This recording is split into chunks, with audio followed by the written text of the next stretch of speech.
following special event is presented by Bravo, the marketing arm of Ash Brokerage Corporation, the practice enhancement company.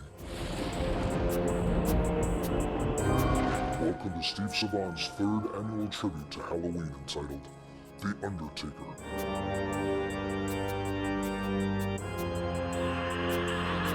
Our impaired risk expose on life insurance underwriting to usher in the substandard season. And throughout the week, we'll feature the Informed Risk Guide, the most comprehensive field underwriting manual, highlighting the best table shaving and crediting programs available in the market. On today's show is our introduction into mortality underwriting. Happy Halloween, everyone. I'm your host, Steve Savant, syndicated financial columnist and contributing author to Backroom Technician. But today, I'm also your Undertaker to help you exhume unplaced cases from the underwriting files of the declined, the postponed, and the heavily rated. Welcome back to day 2. How are you doing, Charlie? I'm doing well, thank you. Joe, welcome back. Doing well, thanks for having us. I'm so glad you're here because you guys have serious time in the business, and yet you still have enough youth where you're kind of in a different generation than I am in the business. And I kind of like that female, male, I kind of like the different generations, and I like the new way we're looking at underwriting. Today we're looking at table shaving and credit programs. Now, back in the day when this first was invented and it was rolled out to us, we thought this was voodoo underwriting. I mean, this is really out there. People, right. I thought the guy was at table C. How can you shave it? And all of a sudden we see credits. And I mean, there's a list of credits. I think yesterday you said one carrier had how many credits? 16, up to 16 different ways to bring your actual rating down and give credit. I want to show you our table rating because to me, the table rating and credit program is really huge. And we have so many carriers, probably about a dozen and a half or so. We're going to walk down some of these table reductions, and when I start to look at what is the normal rule of thumb, is how far up a table rating and an impairment rating do I go to shave down to standard? What's the average usually, Joe? Typically it's 3 to 4 tables that'll shave down to standard. Okay, but you have table D shaved to standard? Correct. Like who's a player in that regard? I think that's an anomaly. X is a table D. Yeah, now I want to show that some of these, there are only a handful that are true table reduction programs, meaning that if you are a table C or D, that you're automatically reduced to standard. A lot of the carriers are going more towards just the health style crediting programs versus a true table shave. So but it's they not are still auto out shave. there. It's not automatic Correct. shave. There are still carriers like a Nationwide, like a Lincoln National, like an AXA, that if you qualify up to table C to D, you are automatically moved to standard.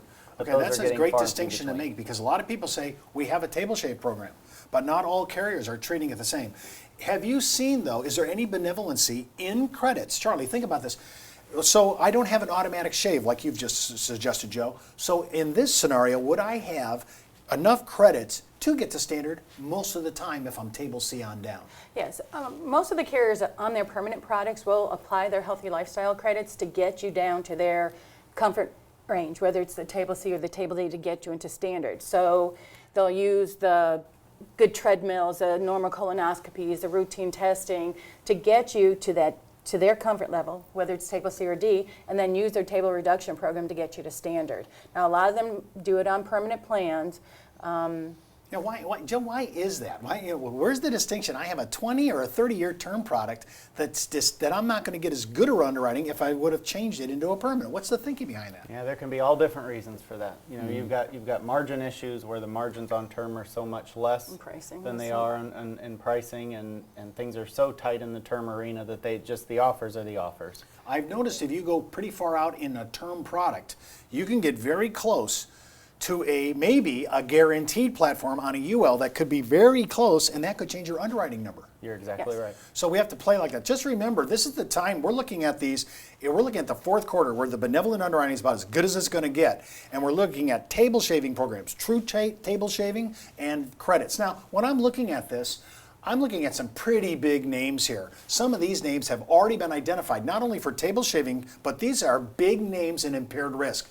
I'm just going down a few of these, like Hancock is a big player in impaired risk. Who else on this list would you say, these are players in this area, even if they didn't have table shave, they know how to underwrite?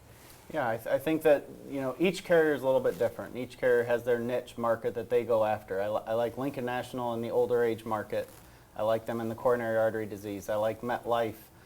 If you scroll up, I think you'll find Principal on the next page, and Prudential does a real good job. And these are all very, very big names, whether it's a table shave or a credit program. They're all playing in that same arena. Now, go ahead. And Lincoln and Principal and Aviva all will use their healthy lifestyle credits to get you to their table reduction program. Now, I noticed we were talking about there's age limitations to this, okay? But this has changed. There are some carriers that go to age 75 now. To me, that's a huge expansion. And look at the players on here. On 1, 2, 3, 4. 3 of these people on this page are at 5 million of the maximum face. So I'm looking at look at some of their accent. An individual is 25 million on a table shave, and second to die at 20 million survivorship. I'm sorry, Charlie, that seems to be huge. It's huge. It is huge. It's huge. This is a major departure. Talk a little bit about that, because even MetLife's at 10. Lincoln's at 10. These are big numbers. I would not have thought we'd be this high up. I thought we'd be staying under retention, staying out of the automatics. This is a huge issue. Not only are these outside retention, these are reinsurance supported programs. And so I think these carriers realize that to just make straightforward manual offers, they're going to be out of the game. And so by partnering with some reinsurers out there, they're able to establish these credit or shave programs and be much more competitive. Have we really, are we still using the manuals on a daily basis, or just a beginning reference point now? We're absolutely using them on a daily basis. It is for a reference point. It is a starting point, but you don't deviate off the manual too awful much. It's still what all the carriers are going by, so we have to be up to speed on it. They're all as using well. the same reinsurers, pretty much. So because it's kind of a contracted, industry, and everybody's pretty much related to one of these pools, underwriting pools, that's kind of the thing that we want to talk about in the second half. I want to talk about a little bit about the difference between retention, my actual automatics, and what I hear the fear factor on going facultative. When we come back from the break, we'll examine the top table shaving and crediting programs. And don't forget, you can order the Informed Risk Guide. Just go out to downtobusiness.ashbrokerage.com. Just enter your contact information and we'll email you the guide. And remember, over half of all Americans who own life insurance are in the wrong rate class and are overpaying for coverage. Now is the time to secure a second opinion with the largest in-house underwriting staff in the brokerage community. Back in the day, life insurance professionals were called field underwriters. Then, carriers trained their field force in the basics of life insurance underwriting. Today, the insurance industry doesn't educate the agent population as they once did. But now you can have the Informed Risk Guide at your fingertips so you can illustrate a reasonable rate class for your life insurance prospects. Just request your copy of the Informed Risk Guide at downtobusiness.ashbrokerage.com. It's free from Ash Brokerage, the practice enhancement company. Welcome back to our Halloween special event. I'm your host, Steve Savant, the Undertaker. I'm here to help you exhume unplaced cases from the underwriting files of the declined, the postponed, and the heavily rated. We're ushering in the substandard season with our impaired risk expose on life insurance underwriting. In the second segment of today's show, we're examining top table shaving and crediting programs. Okay, we're talking about table shaving and credit programs that are available. And of course, this is the fourth quarter. This is the time that we should be looking at this. And remember, you may have clients that are not substandard at all. I think this is a huge time. You remember, we can get super preferred, preferred plus, preferred, standard plus, and standard. A lot of these jockeying positions, carriers have changed. So it's not just impaired risk. I just want to give a heads up. You could have clients that are preferred that might be able to rank up. This is the time to look at it. And I've said many times, half of America is in the wrong rate class. Now, I want to talk about retention. What's retention? What's automatics? And what is facultative? I keep hearing people fear this. That's a fear factor. Talk a little about that, Charlie. What's retention? Retention is I like to refer to as the company's internal comfort level, what they will retain. It depends on products. Some are first dollar. You don't have that internal retention, but it's there, up to 2 million, up to 5 million, depending on the company. So they could eat the risk. They can eat the risk. They don't need any help. They don't need to share the risk with anybody else. So whatever your size of your company is, and some have that kind of retention? Absolutely. Yes. That's huge. Give me one of the ones I'm just curious now. What's one of the bigger ones that you say, what's a top retention company that they don't have to go outside for? I mean, like Pru's got to be huge. You have some retentions like MetLife, Prudential, John Hancock that are in the $15 to $20 million range. Without any automatics. Talk about automatic sharing pools, because well, I think a lot of our advisors and registered reps, they go, you know, Steve, I'm still mixed up about, I know that they're sharing the risk. Does that mean that it'll be tougher underwriting? That'll mean I'll have to submit to protocols under the treaty? What does that mean? You do have to play a little bit more by the rules. It depends on your relationship with that reinsurers. You know, if you're doing a good job inside to form that relationship, you have some wiggle room in there. And as long as you can document it, you know, you're putting them on the risk, okay, for the 20 million, 30 million, whatever it is, whatever that auto bind is. So it's preset rules that they do at the time when they set that treaty. So I want to kick this back to you, make sure we're understanding. So if I obey the protocols of automatic reinsurance treaties, our treaties, I am binding the rest of the pool to this case. And so that's why we have to kind of make sure it's a little tighter, maybe a little bit more conservative, because we have other carriers involved. Talk about facultative. I mean, Joe, ever since I've been in this business, if you go facultative, I hear loss of control of the case, it could be a nightmare. Talk a little bit about that, because that's the big fear I've heard from good life insurance producers. They always fear going facultative. Yeah, there's no question that there's an aura of fear whenever you approach the facultative market. And what we mean by that is that we're going outside of auto bind. We're going outside of retention, where you're packaging and you're shipping the case to the reinsurer.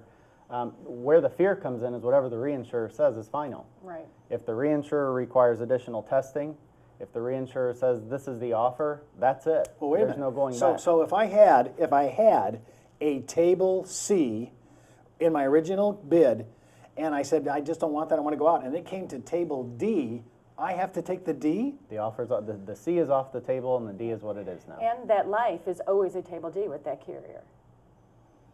See, this is why the fear factor of going facultative. How many cases, especially during the fourth quarter, I know this is not a real quantitative question, but how many think go facultative?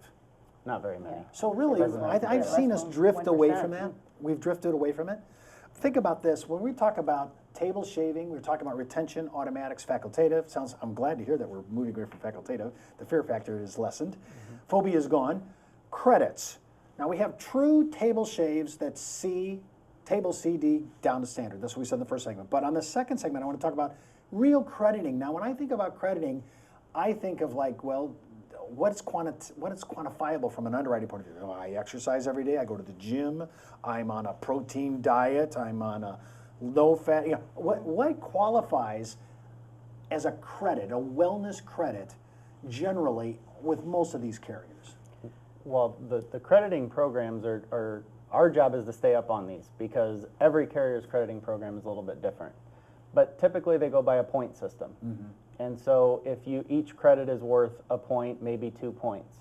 And you look at Principal, for example, they credit by a point system. A dental exam, annual dental exams is worth a point. Seatbelt.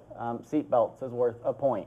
And so there are certain things like that. So these have mortality impact. That's what you're telling me, basically. They have mortality impact. They feel comfortable with that. And the other side of it is it's more information for them, because you typically don't get that information on an exam from lab results or anything like that. So we have to proactively go out and get that information. So we're asking questions that may not show up on the Part 2 medical exam. That's what I'm hearing you say. They definitely don't show up on the Part 2, and they don't show up in the medical records. So it's our job to discover all that up front before we send the case in. Now, we have an application that actually covers pretty extensive lifestyle questions. And to me, you should order that again to just say, Steve, I'd love to see it. You can either write me at steve.savant@ashbrokerage.com or just pull it off our site, down to business.ashbrokerage, and fill it in and say, Steve, I want to see that. To me, I want to see the all-in credits. I go to the dentist every year. I didn't know I could get a credit. I have seatbelts. I wear them religiously. I do little things that you're telling me that are part of my daily life that I would never have thought of bringing to an application.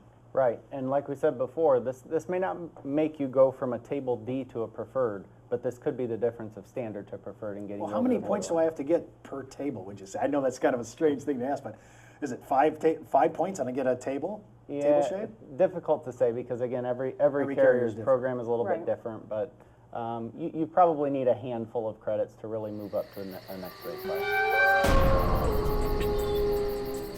Today was part 2 of our 5-part series on life insurance underwriting. To order your free copy of the Informed Risk Guide, just go to downtobusiness.ashbrokerage.com. And remember, over half of all Americans who own life insurance are in the wrong rate class and are overpaying for coverage. Now is the time to secure a second opinion with the largest in-house underwriting staff in the brokerage community. Don't forget to follow me on Twitter, Facebook, LinkedIn, or just email me at steve.savant@ashbrokerage.com. And remember, you could be wiser as an Ash Brokerage advisor. Happy Halloween, everyone.